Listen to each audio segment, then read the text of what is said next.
You're listening to the I'm Busy Being Awesome podcast with Paula Engebretson, episode number 260.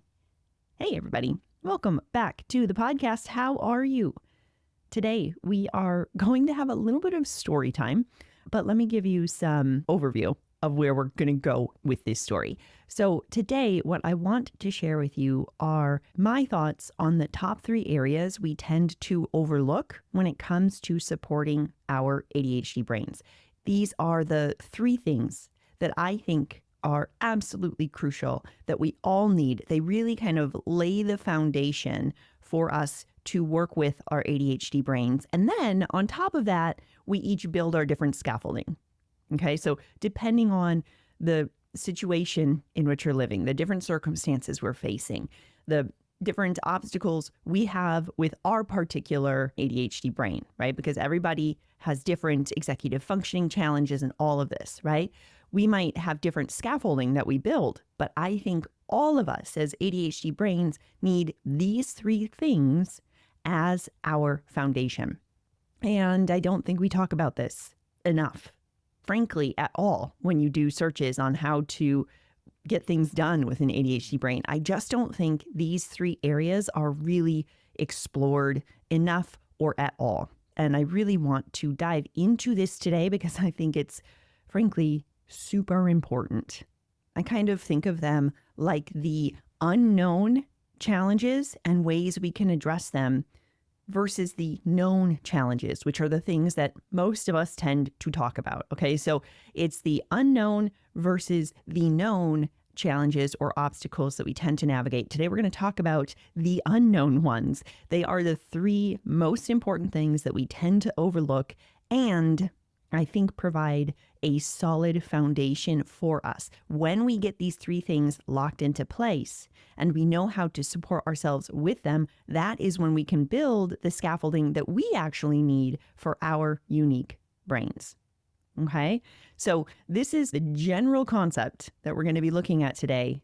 And I want to start with a story to give something tangible to what might be an untangible concept. Now, this story is completely unrelated. This story is about crochet, but I promise you, stick with me because it's going to tie it all together. Even if you're not a crocheter, even if you hate crafts generally, stick with me, okay? This is going to tie it all together and really help us ground and understand what these 3 non-negotiable foundational skills are that all of us ADHD brains need in our lives. So let me tell you about this seemingly unrelated yet related story all about crochet. If you are on YouTube right now, I'm going to actually hold up where I am in the process, but I am making this crocheted poncho. It's very fun colors. I'm very excited about it. It's this kind of blue into a light blue. Here's the rest. It will go into a yellow and a gray. It's going to be fun. Okay, so I am working on this poncho. Now, if you have done any type of crafting before and it's something that you need to follow a pattern or there's different skills to learn, what I find is that there's a bit of a learning curve at first. Okay, so like I said, I wanted to try creating this poncho. I have never made anything like this before. Usually I'm making these little animals and things. So I haven't done this before. And I had to, first of all, find the pattern and then actually learn how to read this pattern. Now, for those of you who are way more experienced in the yarn crafts, maybe I'm wrong here and you can let me know, but it seems like there are so many different ways to write a pattern. There is not one standard way to write a pattern. Every blogger, every creator seems to have a slightly different approach. So first of all, you need to find the pattern, and then you need to learn how to actually read that pattern and what it's actually trying to say, because sometimes it is not clear for my very novice brain when it comes to crocheting. So finding the pattern, learning how to read the pattern. Then I had to find the right type of yarn, the right size hook for the actual project, From there were several new stitches that I had never learned before. Okay, so then I had to go onto YouTube and learn how to actually do these unique stitches that were new to me. So I had to practice those. And then I had to put all of that together as I try and create this poncho from a piece of yarn. And so, again, for those of you who haven't done anything with crochet or knitting before, sometimes it seems like just absurd directions. Crochet this thing for 173 stitches. Okay. Do you know how many times I had to start and restart that? Because I can't count 173 stitches without losing count and getting distracted. What? Come on. So then I actually start doing this pattern. I have to start and then I inevitably lose count or get distracted, or Bruno comes in or Ryan has a question or whatever, and then I lose count and I have to tear it all out, start again. And then there's the process of learning. How tight do I need the tension of the yarn? Is it too tight? And then the sizing is off, so the poncho doesn't fit over my head, or it's way too loose and it doesn't hold its shape. There's all of this different skill that one needs to learn. So again, first finding the pattern, seeing what works, what your skill level is at, learning the different stitches, the actual skill of it. Then there's the practicing of it. Okay, so you have to do the different stitches and make sure that they're even, so you don't have this kind of wonky poncho that's super tight on one side and really loose on the other and just doesn't fit properly. Okay, so there's all of these different things that I anticipate. Okay, these are known challenges, and I think that this could apply to any type of new skill or craft or anything that you're learning, right? You have to learn about it, then learn how to do it and the materials you need, and start practicing it. And probably you're really bad at it at first, and that's okay. We kind of anticipate this. Then you get into your groove and you're trucking along and you're doing your stitches, or you're doing whatever the thing is that you're working on that's not crochet, and you hit a snag. For me, it is a literal snag. I run into a knot in the ball of yarn. Okay? And so I can't keep crocheting because all of a sudden this knot comes out in the yarn and I can't crochet through a knot. So I have to stop and I have to slowly start pulling apart this knot. And sometimes they're quite tight. Sometimes they're not too bad. When I was starting this particular project, I would have these little knots pop up pretty frequently. I guess the yarn wasn't spun very well or something. But there were all these kind of knots and tangles within this thin yarn. It's a very thin yarn. So I had to untangle it. And then I would pick up the hook again and I would keep going and hopefully remember which stitch number I was on. And so I'm going along, a little knot would come in. I'd pause and I'd undo the knot and then I'd keep going. Okay. About halfway or maybe a third of the way through the project, all of a sudden, the entire center of the yarn ball plops out of this yarn, okay? And this often happens, and again, I'm going to hold up the yarn on YouTube. It's lost its structural integrity. It used to be a really solid ball of yarn, and then after you're kind of pulling out the center and you're making your project, it starts to collapse, and it's really floppy now, okay? And once you get to that stage, sometimes you get these big knots that just come out from the middle of the yarn. And that is what happened to me. I had this giant knot. So I have to start slowly working with this huge tangle of thin yarn. For any of you who have ever worked with any type of yarn craft, you probably are feeling the cringe right now. It is not a fun time. I got to tell you, I spent hours, multiple hours over about a week working through this ball of knots in the yarn, okay? This knot was so tightly wound, and when you would pull one side, another would get really tight, and then you'd pull another side, and then maybe all of a sudden a little piece would loosen and I'd have a little more slack. But then I'd go again and it would tighten up somewhere else and it would loosen in another place. And it was this mess that I had to be so patient with and gradually pull on one piece or another. There were times when I was getting so frustrated that I just wanted to cut the thing out and start again, or just start a new project, just throw this one away and think, this doesn't work. I hate it. I'm just going to start a new project. I'm just going to get a different ball of yarn. Or like I said, I would just want to cut out the big tangle and kind of tie together the ends and start again. But if you were looking at the yarn, you can see it's kind of this progressive color transformation. So if I want the poncho to look correct, if I cut out the big knot, it would throw off the pattern, gradation, whatever. My brain didn't want to do that. So I stuck with it and I kept untangling this stupid knot in the ball of yarn over multiple hours. I think it was probably, I am embarrassed about this, it was probably something like 7 hours worth of untangling this knot over multiple days, which is a little bit silly. It is what it is. But as I was untangling this knot for hours over this week, I kept thinking about analogies that really have come up for me and my clients as we navigate this ADHD journey, as we learn how to work with our brains in a supportive way that works for us. And it helped me think about the areas where we all run into these same challenges, the expected challenges, and then the unexpected challenges, like when these random knots happen to pop up along the journey. Okay? So, like I said, I'm going to tie this all back. Thank you for coming to story time. That was the whole story. Not a real exciting one, but I did finally get through the knot. And I think there is such a beautiful connection to our experience with working with our brains. So like I said, we have our known challenges, right? We know that when it comes to working with our ADHD, we're going to need to learn some different tools that can help us do the things we want to do.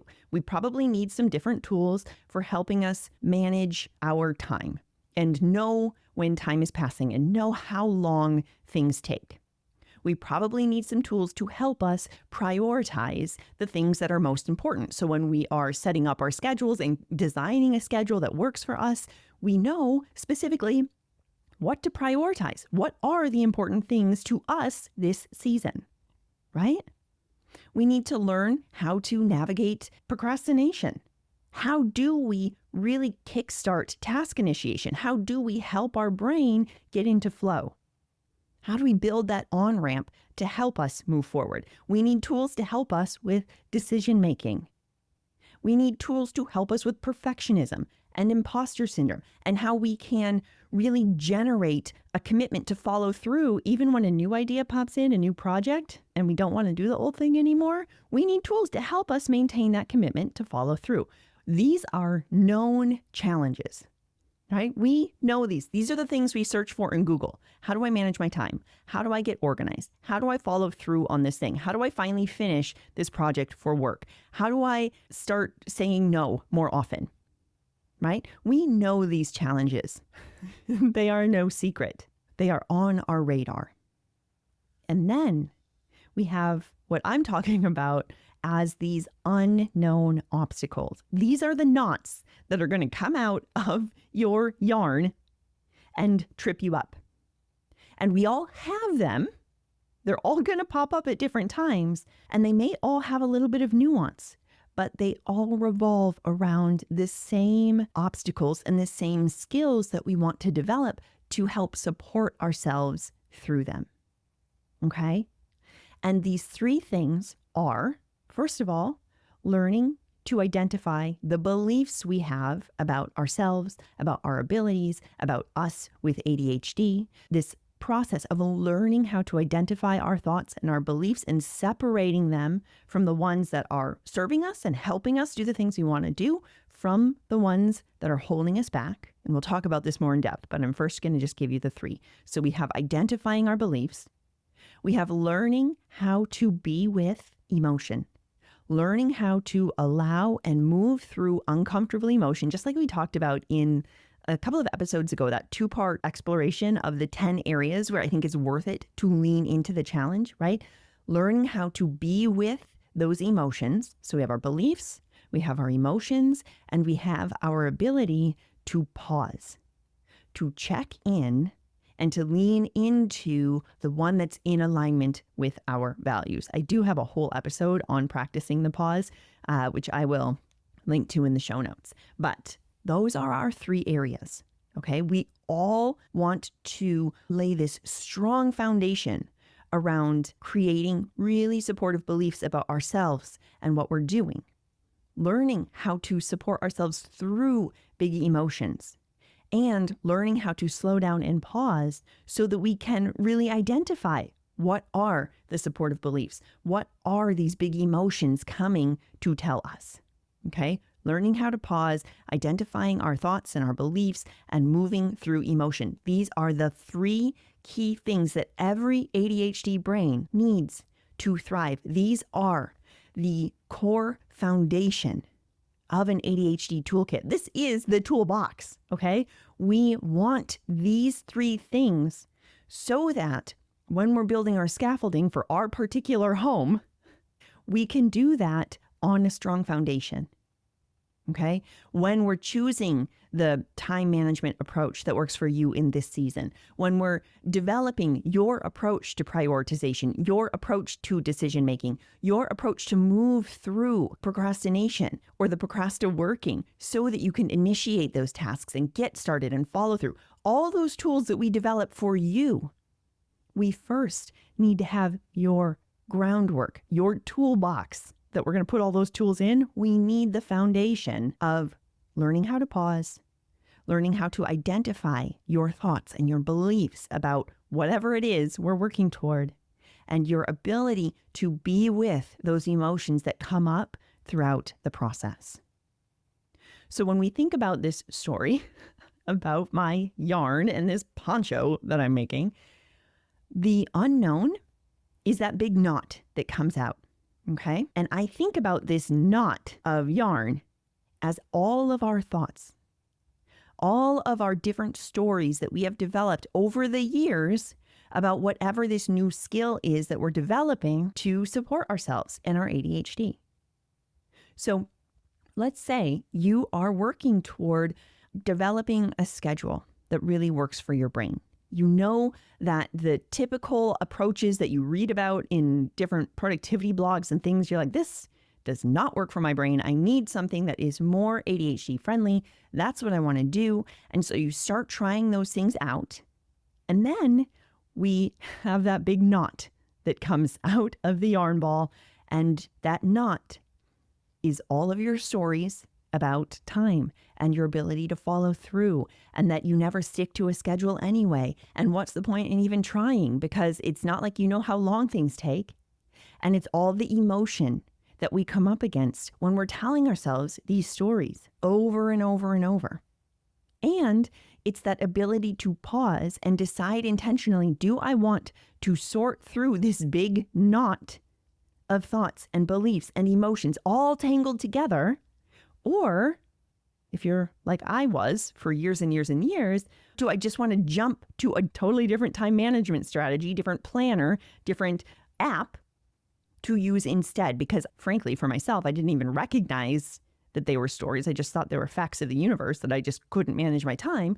And that the secret was in the new app or the new planner. And so I would jump to the next one because I didn't realize the real work is in sorting through that giant knot that just came out. So what we want to learn how to do is gently pull on these different threads, pull on these thoughts that our brains are telling us over and over and over. You know what this is like. I know you do. You start a new routine or you start a new approach to doing something and you're really excited about it and it's working well for a couple of days, maybe even a week. And then your brain's like, well, fell off the wagon. That didn't work. Now I need a new approach. But what really happened is that you hit a knot. We haven't finished the project yet. The poncho's not done. What happened is we hit a knot. And what we want to learn how to do is start pulling apart those stories. Because if you are trying to learn how to implement this new time management strategy and your brain's like, this one just didn't work because I'm so bad at time. I'm so time blind. I'm never going to learn how to do this. And so we see that and we start pulling it loose and we go, okay, but is that true? Are you always bad with time? When have you been actually quite good with time? Okay, fine. Well, here are these examples. I guess I'm not always bad with time. It's just when I'm really stressed and overwhelmed and I haven't had time to slow down and really break down the steps. Okay, so we can loosen that knot a little bit. It's not that you're just terrible with time. It's that you need space to break down the steps and start estimating and learning how much time you need. Good to know. Okay, so we just loosened some of that knot. And the brain's like, yeah, but I mean, once I have my time figured out, then it's not like I know what to do because I can't prioritize. And I'm never good at that. I always just jump from one thing to the next. And I always say yes to everybody else. And do you hear how we have beliefs about not being able to say no? We have beliefs about prioritization. We have beliefs about how much we need to be doing. We have beliefs about what's most important and needing to do all of it. These knots, like the one I've been working on for 7+ hours, some of these knots can be very tangled. There is so much wrapped up in those beliefs, and we need time. We need space to start sorting through them and to be able to do that intentionally. And in order to do that, we first need to learn how to pause and recognize, oh, hold on. I feel this pull to just go buy a different planner or to try a different approach or to start a different project because I'm so bored of this one and I never stick with anything anyway. I'm noticing this pull and we're learning to pause. We're learning to check in with ourselves and recognize, hold on, this is not what I originally planned to do. Can we pause here for a moment? And then that brings us to being with the discomfort of sitting in that pause. Hold on. Now I'm here and I'm seeing all of these beliefs about my inability to prioritize and manage my time and that I'm always behind and I'm always dropping the ball and I can never count on myself and all of these stories that we tend to never even pause and consider whether they're true, whether they're helpful, whether we want to keep them, right? Instead, we just kind of jump to the next thing. But what I think is the most important thing that we can do as ADHD brains is to pause and check in and actually question those beliefs and allow ourselves to be in the discomfort of, hold on, what if that's not true? And really having to sit in that, which is not fun. We're going to have to feel frustrated when we start pulling on one thought and we're like, but sometimes I am really good at finishing things. Look at all of these areas in my life where I have followed through and I have gotten things done. And we kind of loosen that one part of the knot, but then we find that it tightens up somewhere else. And we're like, yeah, but that's only because someone else expects me to do it and I can never do it for myself. And then that part gets really tight. And we have to sit. Oh, I just gave a thumbs down on Zoom, apparently. That was good timing. But we have to sit with that, right? And we have to be in that discomfort as we go, okay, I hear that, but is that true? And what supports could I put in place? Am I willing to be in the discomfort of saying no to all of these requests so I actually have time to do the things that are important to me? And it's this unwinding of the big tangled knot. That is where the magic is. Because when we are willing to sit with the discomfort, the frustration, the irritation, the whatever emotion it is in our own tangled knot, when we're willing to sit with that and slowly sort through it and sort through all of our stories around scheduling, and we kind of work through them and we learn the things that we actually need. And we've challenged those beliefs like, I'm so terrible with time. There's never enough time. I never follow through. I always drop the ball. There's too much and I can't decide what's most important. Everyone else needs me all the time. I have to do it all myself. I can't possibly say no. There's just too much. I want to do it all. When we can really pause and start sorting through these beliefs and recognizing the ones you want to keep and the ones you want to challenge, the ones you want to release, when we can support ourselves through the big emotions that come up with it, the shame, the embarrassment, the frustration, the rejection, whatever it is, when we can help ourselves move through that by pausing and checking in and then getting to the other side, that is magic. Because then we can continue with the strategy that we're implementing. Then we can continue with the time management approach. And we can do it with all of this greater wisdom that we've just developed. And now we don't feel the need to bounce to the next time management strategy or the next approach or the next app. Instead, we are still using the same one, but we're using it at a deeper level because we've been able to challenge all of those stories we have about ourselves, that we're terrible with time and that we never follow through and that we can't stick to a schedule and we never know how long things take and it's just a big waste of time. When we can challenge all of that, and we can show our brains, no, wait, hold on, look at how you are following through. We are building our confidence. We are building that sense of certainty. We are building our sense of willingness to be in the discomfort of trying and failing and learning so that we continually get better at that same approach, so that we can actually develop the skill and the scaffolding that supports your unique brain to thrive doing the goals that you want to do. So like I said, the scaffolding, the type of schedule that you want to follow, the way that you prioritize, the approach to decision making that you do, how you move through things like procrastination or imposter syndrome, all of those different approaches will be unique to you. That scaffolding will be unique to you. But underneath all of that, we want to set that strong foundation that keeps us solid, where we can learn how to pause. When we are feeling that pull to switch the different scaffolding, to completely change our idea of whatever it is we want to build, and we go, oh, let's just try something different. Nope. We first have learned how to pause and notice that we're wanting to switch. We're already building that foundation. And then we're checking in and we're challenging those beliefs that might be holding us back. We are moving through those emotions that want us to switch the thing that we're doing. When we can build that strong, solid foundation where we are supporting ourselves to pause, to challenge the things that are holding us back and allow those emotions that are here to teach us something, that will allow you to build whatever scaffolding you want on top. So those are the top 3 things that I believe every single ADHD brain needs in their life. The ability to slow down and pause and make sure that they are moving in the direction of their values, of their goals. And when we're doing that, we are then challenging the beliefs that might be holding us back from those goals and allowing and moving through the emotions that feel so intense that we might otherwise switch to something else. When we learn how to support ourselves through that, we have our solid foundation. And if you are looking to build this foundation for yourself, I would love to help you do that. I believe that this episode is coming out toward the middle of July. And in August, my small group coaching program, We're Busy Being Awesome, the next cohort is going to kick off. And so if you are looking for support to not only learn and establish this strong foundation, but then support in building your unique scaffolding for all of the other tools on top of it, I would love to have you join us in the August cohort. Of course, if you're listening to this at a later time, there will be another cohort as well.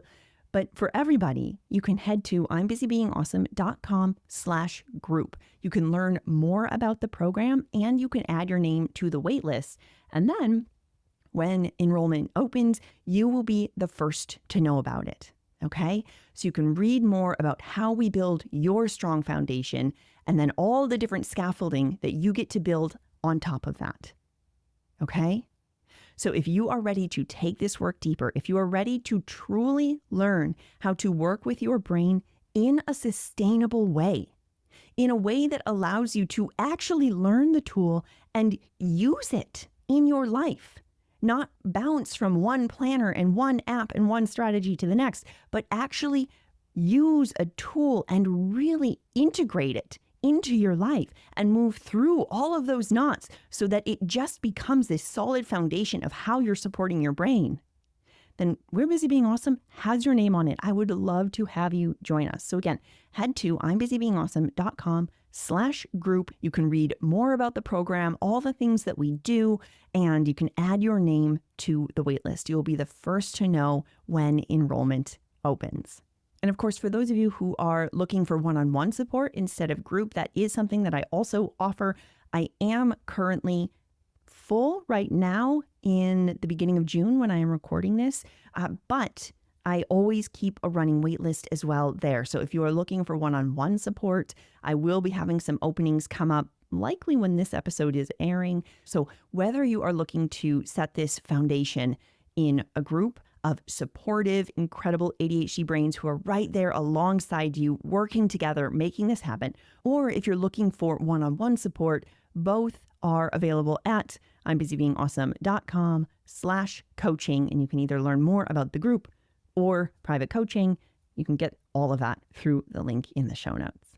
Whatever path you choose, most importantly, I want to stress, don't overlook this foundation.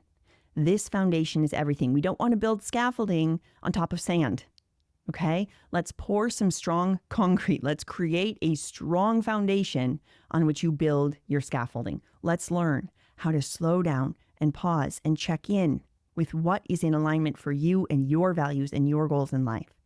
Then let's challenge those beliefs that are holding you back so that you start stepping into the true beliefs that you can manage your time, that you do know what's most important, that you do follow through, that you know what is a full body yes for you to do the things, that you are reliable, that you can say no.